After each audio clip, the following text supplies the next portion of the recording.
साल 1914, एक छोटा सा आइलैंड जहां ना कोई शहर है ना इंसानों की भीड़, सिर्फ एक लाइट हाउस है और एक रहस्य जो समंदर की गहराइयों में छिपा है। फिल्म शुरू होती है एक शिप को दिखाते हुए जो साउथ अटलांटिक ओशन के रास्ते अपनी मंजिल की तरफ बढ़ रहा है। उस शिप पर एक वेदर ऑफिसर था, डेविड। वो लोग एक ऐसे आइलैंड की तरफ जा रहे थे जो अटलांटिक ओशन के सबसे गहरे हिस्सों में छिपा हुआ था। सरकार ने डेविड को वहां भेजा था ताकि वह उस आइलैंड के बदलते मौसम का ऑब्जर्वेशन कर सके। डेविड को लगभग 1 साल तक वहां रुकना था, डाटा कलेक्ट करने के लिए, मौसम के अजीब बदलावों को समझने के लिए, और फिर वापस लौट आना था। कैप्टन अपने शिप पर डेविड को उस आइलैंड तक ले जा रहे थे, साथ में 1 साल का खाना और जरूरत का सारा सामान भी था। लंबे सफर के बाद आखिरकार वह आइलैंड तक पहुंच गए। वो लोग बोट की मदद से आइलैंड पर उतरे, साथ ही अपना जरूरी सामान भी ले आए। आइलैंड पर एक लाइट हाउस था और एक छोटा सा घर जहां डेविड को रहना था, क्योंकि इससे पहले भी एक वेदर ऑफिसर यहां रहता था, लेकिन अब उसकी ड्यूटी का वक्त खत्म हो चुका था। आज से डेविड इस आइलैंड का नया वेदर ऑफिसर बन गया था और पुराना ऑफिसर रॉबर्ट अब कैप्टन एक्सेल के शिप में घर लौटने वाला था। लेकिन उस घर में जाकर वो लोग हैरान रह गए। किसी भी इंसान का नामो निशान नहीं था। रूम के अंदर फर्नीचर बिखरे हुए थे, सब कुछ उल्टा पुल्टा था। शायद लाइट हाउस में कोई हो सकता है। कैप्टन और डेविड बिना वक्त गंवाए लाइट हाउस की तरफ बढ़ते हैं और वहां एक अजीब नजारा देखते हैं। पूरा लाइट हाउस तेज और नुकीले लकड़ों से घिरा हुआ था, जैसे किसी ने जानबूझकर उसे बंद कर दिया हो ताकि कोई भी अंदर न जा सके। कैप्टन और डेविड ने लाइट हाउस का गेट कई बार नॉक किया, लेकिन कोई रिस्पांस नहीं मिला। आखिर में उन्होंने गेट को जोर से धक्का दिया और अंदर घुस गए। लाइट हाउस के बिल्कुल ऊपर उन्हें एक आदमी मिला जिसका नाम ग्रूनर था। वो लेटा हुआ था। जब उन्होंने ग्रूनर से पुराने वेदर ऑफिसर के बारे में पूछा तो उसने काफी बेपरवाही से जवाब दिया, वो मर गया है, कोई भयानक बीमारी थी उसे। कैप्टन ने जब उससे डेड बॉडी के बारे में पूछा तो उसका जवाब और भी ज्यादा अजीब था, शायद किसी ने मार दिया होगा। ग्रूनर की बातें सुनकर डेविड और कैप्टन दोनों चौंक गए। उन्हें लगा शायद ग्रूनर की मेंटल कंडीशन ठीक नहीं है, लेकिन जब तक पुराने ऑफिसर का पता नहीं मिलता वो लोग कुछ कर भी नहीं सकते। कैप्टन ने डेविड से कहा, अगर तुम अब भी चाहो तो हमारे साथ वापस चल सकते हो। लेकिन डेविड जानता था अगर वह सरकार को इस आइलैंड का एक्यूरेट वेदर रिपोर्ट दे पाया तो उसे काफी पैसे मिल सकते हैं, और पैसे की उसे वैसे भी जरूरत थी। इसीलिए उसने तय किया कि वो यहीं रुकेगा। कैप्टन ने उसे एक गन दी प्रोटेक्शन के लिए। शायद यह जगह उतनी सेफ नहीं है जितनी दिखती है। कैप्टन के जाने के बाद डेविड ने घर को थोड़ा सेटल किया, रहने लायक बनाया। रूम के एक ड्रॉर में उसे एक डायरी मिली पुराने ऑफिसर की। उस ऑफिसर ने 1913 में इस आइलैंड पर कदम रखा था। डायरी में आइलैंड के बारे में बहुत कुछ लिखा था, लेकिन सब कुछ साफ नहीं था। कुछ बातें अधूरी थी। डेविड हर लाइन को ध्यान से पढ़ता गया। डायरी में कुछ अजीब तरह के जानवरों के स्केचेस भी बने थे। डेविड को समझ नहीं आया उसने ऐसी तस्वीरें क्यों बनाई थी। शायद वह अकेला था और टाइम पास के लिए ऐसा किया होगा। डायरी के एक पेज पर उसकी वाइफ की फोटो भी लगी थी। डेविड वो डायरी पढ़ते पढ़ते थक गया और धीरे धीरे उसकी आंख लग गई। अगली सुबह डेविड ने अपना काम शुरू कर दिया, लेकिन समुंदर के पास पहुंचते ही उसके कदम रुक गए। चट्टानों के बीच कुछ पत्थर अजीब तरीके से सजाए गए थे और उनके बीच कुछ सी शेल्स भी रखे थे। अजीब पैटर्न में डेविड ने सोचा शायद यह सब ग्रूनर ने किया हो। यह सोचकर वो दोबारा अपने काम में लग गया। मौसम का डाटा कलेक्ट करना, वही काम जिसके लिए वो यहाँ आया था। काम के दौरान जब उसने बनोकुलर से लाइट हाउस की तरफ देखा तो उसे ग्रूनर के साथ एक और इंसान दिखा, लेकिन फिर उसने सोचा शायद उसका वहम हो। रात हो चुकी थी और डेविड अपने काम में बिजी था। तभी दरवाजे पर नॉक हुआ। उसने सोचा शायद यह ग्रूनर है। डेविड ने उसका नाम पुकारा, लेकिन कोई जवाब नहीं मिला। हाथ में लैंप लेकर जैसे ही डेविड आगे बढ़ा, उसके कानों में कुछ अजीब सी आवाजें गूंजने लगी और फिर उसने देखा गेट के नीचे से किसी अजीबोगरीब प्राणी का हाथ अंदर आने की कोशिश कर रहा था। वो हाथ इंसानी नहीं था। डेविड का दिल दहशत से भर गया। वो तुरंत बेसमेंट की तरफ भागा और वहां जाकर छुप गया। कुछ ही देर में वो रहस्यमय क्रिएचर घर के अंदर घुस चुकी थी। वो छुप छुप के डेविड को ढूंढ रही थी। बेसमेंट की एक छोटी सी क्रैक से उस क्रिएचर की भयानक आंखें डेविड को घूरने लगी। डेविड ने एक छुरी उठाई और जैसे ही वह आंखें उस क्रैक के सामने आई, उसने पूरी ताकत से छुरी घुसा दी। वो क्रिएचर चीख के भाग गई, लेकिन वो कभी भी वापस आ सकती थी। डेविड ने बेसमेंट का गेट मजबूती से बंद किया, रस्सी से कस के बांधा और पूरी रात वहीं जाग कर बिताई, दहशत के साए में। अगली सुबह जब डेविड घर से बाहर गया तो उसने रेत पर कुछ निशान देखे। पैरों के निशान पर इंसान जैसे नहीं थे, बिल्कुल साफ था। ये किसी इंसान का काम नहीं था। वह निशान सीधे समुंदर की तरफ जाकर खत्म हो गए थे। अब डेविड को सब समझ आ गया था क्यों ग्रूनर ने लाइट हाउस के चारों ओर नुकीले लकड़े लगाए थे। शायद उसी अजीब क्रिएचर के लिए। और अब डेविड जान गया यह घर उसके लिए बिल्कुल भी सेफ नहीं है। शायद वो क्रिएचर आज रात फिर से लौट कर आएगा। डर के मारे डेविड लाइट हाउस की तरफ दौड़ता है। ग्रूनर को चिल्लाकर कहता है, गेट खोलो।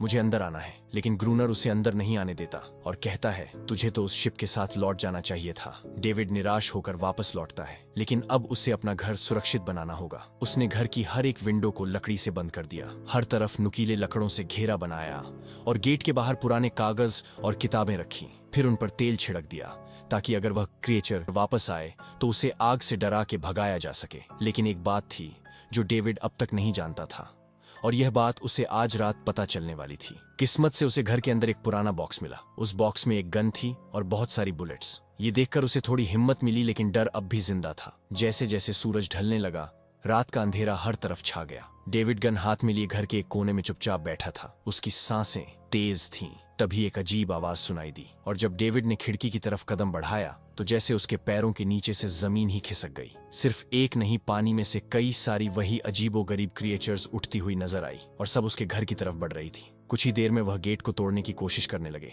डेविड ने तुरंत गोलियां चलानी शुरू की। कुछ क्रिएचर्स गिर गए, लेकिन बाकी और भी ज्यादा हिंसक हो गए। वो अब घर के अंदर घुसने की कोशिश कर रहे थे। जैसे जैसे उनकी तादाद बढ़ने लगी, डेविड ने बिना वक्त गवाए गेट के बाहर रखे कागजों और पुरानी किताबों को आग लगा दी। आग देखकर वह क्रिएचर्स डर के मारे वापस समुद्र में लौट गए। लेकिन अब वही आग डेविड के घर तक पहुंच चुकी थी। घर में आग लग चुकी थी, और क्योंकि पूरा घर लकड़ी का बना था, आग बिजली की तरह फैल गई। डेविड ने तुरंत एक चादर में लपेटकर खुद को बचाया, गेट तोड़कर बाहर निकला और लाइट हाउस के पास एक बड़े पत्थर के पीछे छुप गया। उसका दायां हाथ बुरी तरह जल चुका था। किस्मत से उसी वक्त बारिश शुरू हो गई। आग धीरे धीरे बुझने लगी, लेकिन पूरी रात की बारिश के बाद भी सुबह तक डेविड अपना घर नहीं बचा पाया। पूरा घर जलकर लगभग राख हो चुका था। अब अगर डेविड को जिंदा रहना है तो उसे लाइट हाउस में पनाह लेनी होगी। उसने अपनी राइफल उठाई और लाइट हाउस के पास के पत्थरों के बीच छुप गया। जब ग्रूनर पानी भरने के लिए लाइट हाउस से बाहर निकला तो डेविड उसके पीछे पीछे चल दिया। इरादा था उसे गन पॉइंट पर ले जाकर लाइट हाउस के अंदर घुसने का। लेकिन अचानक जब ग्रूनर ने उस पर गन तानी,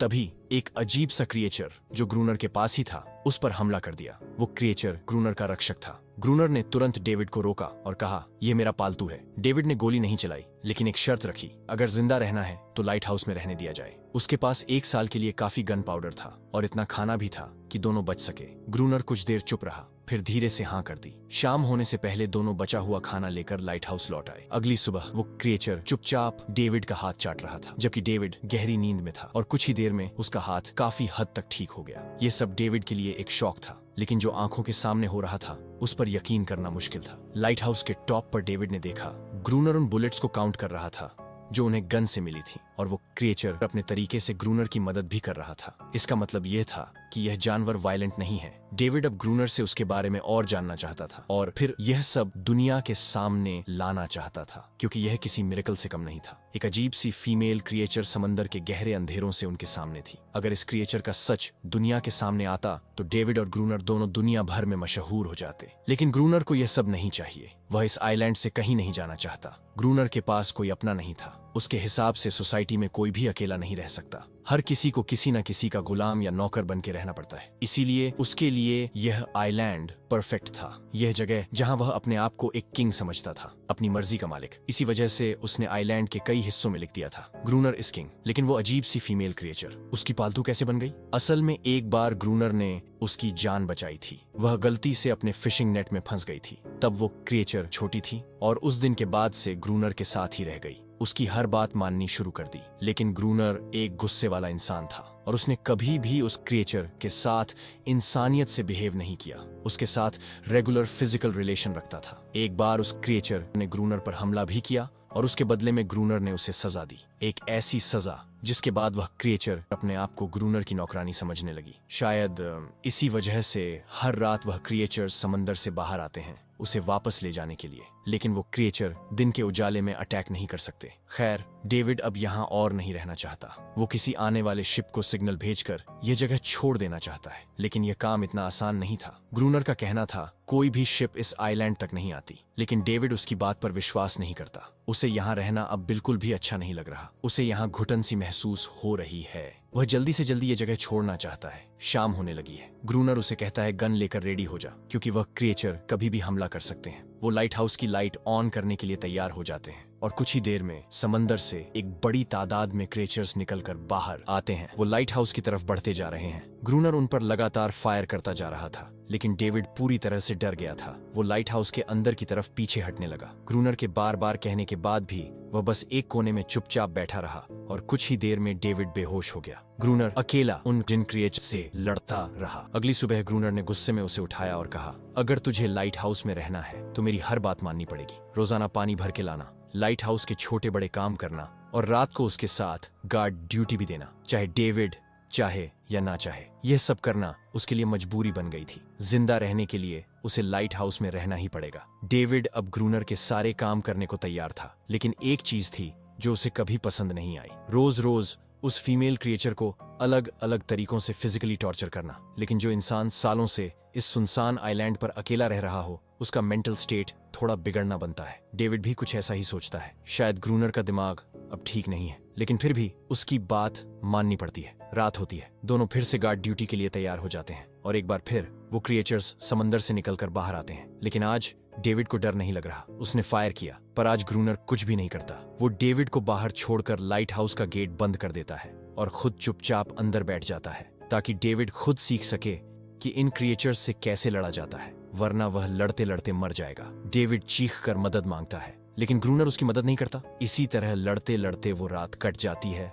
और सुबह हो जाती है। सुबह ग्रूनर ने देखा डेविड लाइट हाउस के गेट के बाहर खून में लथपथ बैठा था। अब उसने सीख लिया था इन क्रिएचर्स से कैसे लड़ना है। उसके अंदर का डर जा चुका था। इसी तरह वक्त गुजरता गया। रातों को उन क्रिएचर्स से लड़ते हुए और दिन भर ग्रूनर के लाइट हाउस के काम संभालते हुए यह आइलैंड अब उसके लिए एक बंद घर जैसा हो गया था। वो हर वक्त यह सोचता रहता कि कब यह जगह छोड़े, कब आजाद हो। समय के साथ साथ डेविड का उस फीमेल क्रिएचर के साथ एक अजीब सी दोस्ती बन गई थी। डेविड को उसके लिए अब बुरा लगने लगा था। अब उसे समझ आया था कि अपने लोगों को छोड़कर अकेला रहना कितना मुश्किल होता है। शायद वो क्रिएचर भी कुछ ऐसा ही महसूस करती थी। डेविड ने उस क्रिएचर को एक नाम भी दिया, एनेरियस। और फिर एक दिन उन्होंने देखा कि उन क्रिएचर्स के अटैक्स धीरे धीरे कम हो रहे हैं। डेविड सोचता है शायद सर्दियों में वह कहीं और चले जाते हैं, जैसे वेल्स करती हैं, या फिर शायद उन्हें समझ आ गया था इन दोनों से लड़कर कुछ नहीं मिलेगा। लेकिन ग्रूनर ने उसे साफ कह दिया, बिल्कुल नहीं, वो फिर से अटैक करेंगे। अब वो खुद को रिप्रोड्यूस कर रहे हैं। उनकी तादाद बढ़ती जा रही है। कुछ और दिन ऐसे ही गुजर गए। एक रात डिनर के बाद ग्रूनर और डेविड ने वक्त काटने के लिए चेस खेलना शुरू किया,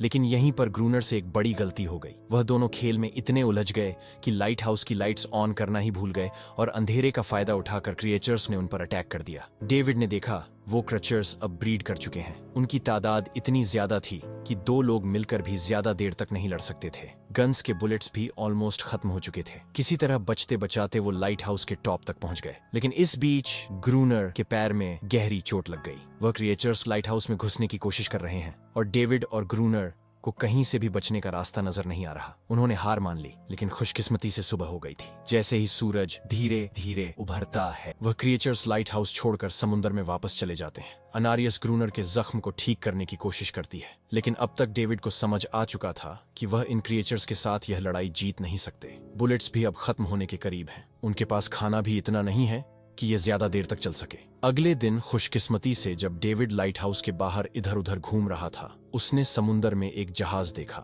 वह जल्दी से अंदर से फ्लेयर गन लाया और जहाज को सिग्नल देने गया, लेकिन ग्रूनर ने उसे रोक दिया क्योंकि वह नहीं चाहता कि डेविड यहाँ से जाए। उसी वक्त अनारियस ने ग्रूनर पर हमला कर दिया। वो डेविड को ग्रूनर से बचाना चाहती थी। ग्रूनर किसी को भी यह आइलैंड छोड़ने नहीं देना चाहता। यह आइलैंड उसकी अपनी दुनिया है, जहाँ वह एक किंग की तरह रहता है, एक सर्वेंट है जो उसकी हर बात मानती है। वह इस जिंदगी को छोड़कर शहर वापस नहीं जाना चाहता और वह डेविड को भी जाने नहीं देना चाहता। इतने टाइम से अकेला रहने के बाद अब उसके पास कोई था जिससे वह बात कर सकता था। धीरे धीरे वो शिप डेविड की आंखों के सामने समुद्र में गायब हो गई। अब उसके पास कुछ भी करने को नहीं था। ऐसे ही कुछ और दिन बीत गए। ग्रूनर डेविड और अनारियस दोनों के साथ अब भी बुरा बर्ताव कर रहा था, लेकिन अनारियस को वह खास तौर पर मारता था, जो डेविड को बिल्कुल पसंद नहीं था। एक दिन डेविड ने अनारियस को एक छोटी टॉय बोट गिफ्ट में दी, जो उसने व्हेल की हड्डियों से बनाई थी। शायद इससे एनेरियस का मन थोड़ा हल्का हो जाए। लेकिन जब एनायस ने उस बोट को देखा तो वह डेविड को आइलैंड के एक ऐसे कोने में ले गई जहां वाकई एक असली बोट रखी थी। जब डेविड ने उस बोट के बारे में ग्रूनर से पूछा तो उसने कहा हाँ, उसे ऑलरेडी पता था कि आइलैंड के उस हिस्से में एक बोट है। कुछ महीने पहले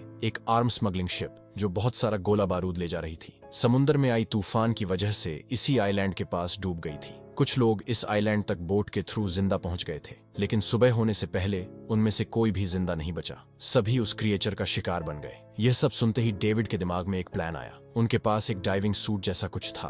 अगर उनमें से कोई उस सूट को पहनकर समुद्र के उस हिस्से में डाइव करें तो हो सकता है उन्हें कोई बुलेट्स या डायनामाइट मिल जाए जिससे उन मॉन्स्टर्स से लड़ना आसान हो जाए। लेकिन ग्रूनर ने इस बात से सीधा मना कर दिया। वो उस समुद्र के पास भी नहीं जाना चाहता था, पर डेविड अपनी जान के खतरे पर भी यह काम करने को तैयार था। कुछ और दिन इसी तरह गुजर गए। डेविड और अनारियस के बीच एक गहरा कनेक्शन बनने लगा। डेविड उसे पसंद करने लगा था। यह सब ग्रूनर ने चुपके से देख लिया और उसी वक्त पहली बार उसके मन में यह ख्याल आया, शायद उसे डेविड की मदद करनी चाहिए। लेकिन ग्रूनर का असली इरादा कुछ और ही था। वह चाहता था कि डेविड उसकी मदद से समुद्र के नीचे रखे डायनामाइट के बॉक्सेस वापस सरफेस तक ले आए और उसके बाद उसे वहीं समुद्र में अकेला छोड़ दे ताकि वो क्रिएचर्स उसे मार दें। इस तरह डायनामाइट भी उसके पास आ जाएगा और अनेरियस फिर से उसकी गुलाम बनकर रह जाएगी। दोनों उस जगह पहुंच गए। डेविड ने डाइविंग सूट पहना और समुद्र के नीचे उतर गया। शिप पूरी तरह तबाह हो चुकी थी, लेकिन किस्मत अच्छी थी। उन्हें कुछ डायनामाइट के बॉक्सेस मिल गए। तभी अचानक सामने आ गए वो क्रिएचर। डेविड घबरा गया और गिर पड़ा। आयरन डाइविंग सूट इतना भारी था कि वो हिल भी नहीं पा रहा था। वो ग्रूनर को ऊपर सिग्नल भी नहीं भेज पाया। ग्रूनर को लगा कि शायद वो क्रिएचर्स डेविड को मार चुके हैं, लेकिन असल में वहां सिर्फ 2 छोटे बच्चे थे। डेविड ने पानी के नीचे प्रेशर बनाया और अपना डाइविंग सूट वहीं छोड़ दिया। वह सरफेस तक खुद तैर कर आ गया। उन्हें वहां कुछ पुरानी बॉक्सेस मिले जिनमें डायनामाइट थे। उन्होंने लाइट हाउस के आसपास 2 लेयर्स में डायनामाइट बिछा दिया ताकि जब अगला हमला हो तो वह मॉन्स्टर्स को एक ही बार में खत्म कर सके। कुछ महीने बीत गए और बर्फ गिरने लगी, लेकिन एक बार फिर वो क्रिएचर्स गायब हो गए। अटैक बंद हो चुके थे। अब उनका मेन काम था लाइट हाउस चलाना और हमेशा की तरह पहरा देना। ग्रूनर का सब्र अब टूट चुका था। शायद एनेरियस ने उन मॉन्स्टर्स को डायनामाइट वाले प्लान के बारे में बता दिया था, इसीलिए अब वह अटैक नहीं कर रहे थे। ग्रूनर गुस्से से पागल हो गया और एनेरियस को पीटना शुरू कर दिया, लेकिन डेविड ने उसे रोक लिया। आखिर में दोनों ने मिलकर एक नया प्लान बनाया लाइट हाउस का मेन गेट खुला छोड़ने का, ताकि जैसे ही वह इन क्रिएचर पास आए डायनामाइट से उड़ा दिए जाए। कुछ ही देर में वो क्रिएचर्स समुद्र से बाहर निकलने लगे। वो सीधे मेन गेट की तरफ बढ़े और अंदर घुसते ही डेविड पर हमला कर दिया। डेविड भी हिम्मत दिखाता है और उन मॉन्स्टर्स से टकराता है। जैसे ही वह क्रिएचर्स लाइट हाउस के पास पहुंचते हैं, ग्रूनर डायनामाइट का लीवर दबा देता है, लेकिन ब्लास्ट नहीं होता। डेविड ने उसका कनेक्शन खोल दिया था। वो उसे दोबारा जोड़ना भूल गया था। डेविड तुरंत ऊपर भागता है और डायनामाइट का वायर जोड़ना शुरू करता है। तब तक वह क्रिएचर्स लाइट हाउस पर चढ़ने की कोशिश कर रहे होते हैं, जिन्हें सिर्फ ग्रूनर रोकने की कोशिश कर रहा होता है, अकेला। जैसे ही कनेक्शन पूरा होता है, डेविड पहला लेयर उड़ा देता है। कई क्रिएचर्स ब्लास्ट में खत्म हो जाते हैं, लेकिन अभी भी काफी मॉन्स्टर्स लाइट हाउस पर हमला करने के लिए रेडी होते हैं। इस वजह से ग्रूनर दूसरा लेयर भी ब्लास्ट कर देता है। दोनों इस भयानक धमाके में बेहोश हो जाते हैं। अगली सुबह जब दोनों होश में आए, एनेरियस वहां नहीं थी। मरे हुए क्रिएचर्स चारों तरफ बिखरे पड़े थे। ग्रूनर उन सबको मार रहा था जो जिंदा थे लेकिन जख्मी। तभी डेविड की नजर उनमें से एक के गले में लटके एक नेकलेस पर पड़ती है और उस मोमेंट पर डेविड को अपनी सबसे बड़ी गलती का एहसास होता है। जिन क्रिएचर्स को वह अब तक वायलेंट समझते आए थे, वह भी इंसानों की तरह सिविलाइज्ड थे, सिर्फ बोल नहीं सकते थे। शायद उनका लाइट हाउस पर हमला करना किसी वजह से था, लेकिन ग्रूनर के लिए ये सब बेकार बातें थीं। उसके लिए वो इस आइलैंड का किंग था और हर किसी को उसका हुक्म मानना पड़ता था। उस दिन के बाद वो क्रिएचर्स फिर कभी वैसे अटैक नहीं कर पाए, लेकिन हर दिन समुद्र के किनारे से एक रोती हुई आवाज आती थी। डेविड को अब तक नहीं पता था कि उन्होंने कितना बड़ा नुकसान कर दिया था, कितनी फैमिलीज टूट गई, कितने बच्चों ने अपने लोग खो दिए, सिर्फ एक गलत फहमी की वजह से। अगले दिन डेविड ने समुद्र में उन क्रिएचर्स के कुछ छोटे छोटे बच्चों को देखा, वो सब जिन्होंने अपने परिवार खो दिए थे। डेविड ने पत्थरों का एक गोल सर्कल बनाया और उसके बीच में वो छोटी टॉय बोट रख दी ताकि एनारियस वापस लौट आए, लेकिन कितना भी इंतजार किया, एनारियस कभी वापस नहीं आई। एक सुबह डेविड ने देखा ग्रूनर बेहोश पड़ा था। उसके आसपास कुछ पुरानी चीजें रखी थीं। उनमें एक पुरानी तस्वीर भी थी और जैसे ही डेविड ने उस तस्वीर को देखा, वो हैरान रह गया। वो लड़की जिसका फोटो उसने पहले दिन ग्रूनर की डायरी में देखा था, वो कोई और नहीं उसकी पत्नी थी। ग्रूनर की एक वाइफ थी और वह इस लाइट हाउस का वेदर ऑफिसर था जो लगभग 1 साल पहले इस आइलैंड पर आया था। उसका असली नाम रॉबर्ट था, लेकिन उसने अपना नाम बदल लिया था क्योंकि अब वह कभी यह आइलैंड छोड़ना नहीं चाहता था। यह सब देखकर डेविड ने भी यह उम्मीद छोड़ दी कि वह कभी इस आइलैंड से जा पाएगा। अगले दिन शाम को जब डेविड समुद्र के किनारे गया उसने देखा कि उस सर्कल में रखी छोटी बोट अब वहां नहीं थी, लेकिन उसी जगह पर उसने एक क्रिएचर्स का छोटा सा बच्चा देखा जिसके हाथों में वह बोट थी। डेविड ने अपनी टॉर्च उस सर्कल के बीच में फेंक दी ताकि वह दिखाए कि उसका इरादा लड़ने का नहीं है, उसे किसी को चोट नहीं पहुंचानी, वह उनके साथ दोस्ती करना चाहता है। कुछ ही देर बाद समुंदर की लहरों से अनारियस निकलती है और उसके पीछे पूरा क्रिएचर्स का ग्रुप भी समुंदर से उभर आता है। लेकिन इस बार कोई भी डेविड पर अटैक नहीं करता क्योंकि वह भी अब शांति चाहते हैं। उनका इरादा सिर्फ एक सेफ जगह पाने का था, अपने बच्चों के लिए, जो हर एक जानवर करता है। उन्हें इस आइलैंड पे इंसानों की अचानक एंट्री बिल्कुल पसंद नहीं आई, इसलिए उन्होंने हर रात अटैक किया। लेकिन यह बात ग्रूनर को कौन समझाए, वह तो अब भी खुद को इस आइलैंड का किंग मानता है। ग्रूनर लाइट हाउस से बाहर आता है, हाथ में बंदूक लेकर। डेविड उसे समझाने की कोशिश करता है, ये क्रिएचर्स लड़ना नहीं चाहते, ये शांति चाहते हैं। लेकिन ग्रूनर किसी की नहीं सुनता। वो अनारियस को चीख कर कहता है, अंदर चली जाओ। लेकिन ये पहली बार था जब अनारियस ने उसकी बात नहीं मानी, क्योंकि अब वह उसकी नौकरानी नहीं रही, अब वह सिर्फ एक माँ थी जो अपने बच्चों के लिए खड़ी थी। ग्रूनर अंदर से कमजोर महसूस करने लगता है क्योंकि अब कोई भी उसका हुक्म नहीं मान रहा था। गुस्से में उसने लाइट हाउस की तरफ कदम बढ़ाए। डेविड को लगा शायद ग्रूनर को अब समझ आ गया होगा कि हर एक जानवर आजादी चाहता है, कोई भी किसी का गुलाम बनकर नहीं जीना चाहता। लेकिन ग्रूनर समझदार इंसान नहीं था। जैसे ही वह लाइट हाउस पहुंचा, उसने सिग्नल गन से एक फ्लेयर छोड़ी जो सीधा जाकर एक छोटे क्रचर के बच्चे से टकरा गई। उस बच्चे की तुरंत मौत हो गई। सभी क्रचर्स डर के मारे भाग गए और अनारियस ने भी डेविड पर से अपना पूरा भरोसा खो दिया। गुस्से से पागल डेविड तुरंत लाइट हाउस की तरफ भागता है और ग्रूनर से टकरा जाता है, उससे लड़ने लगता है। क्यों किया तूने ये सब? ये लोग तो बस शांति चाहते थे।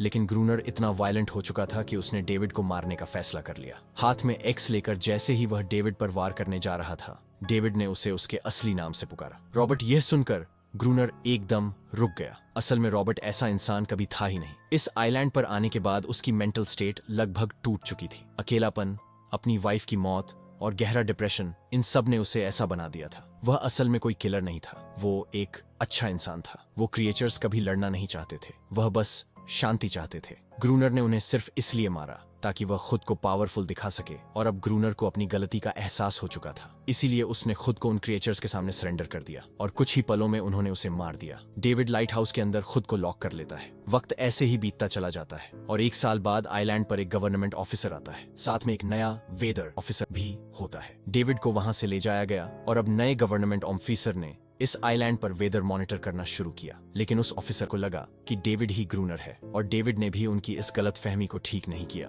वह चुपचाप बालकनी पर गया और खड़ा हो गया बिना कुछ कहे, क्योंकि अब वह भी इस आइलैंड को छोड़ना नहीं चाहता था, बिल्कुल ग्रूनर की तरह। इसी दौरान एनरियस भी अपने परिवार के साथ खुश थी। अब उन्हें किसी ग्रूनर जैसे आदमी का डर नहीं था। अब वह आइलैंड पर भी और समुंदर में भी आजादी से जी सकते थे। तो दोस्तों, अगर आपको वीडियो पसंद आई हो तो चैनल को सब्सक्राइब करें, वीडियो को लाइक करें और कमेंट सेक्शन में जरूर बताइए कि आपको कैसी लगी। Thank you so much. मिलते हैं नेक्स्ट वीडियो में।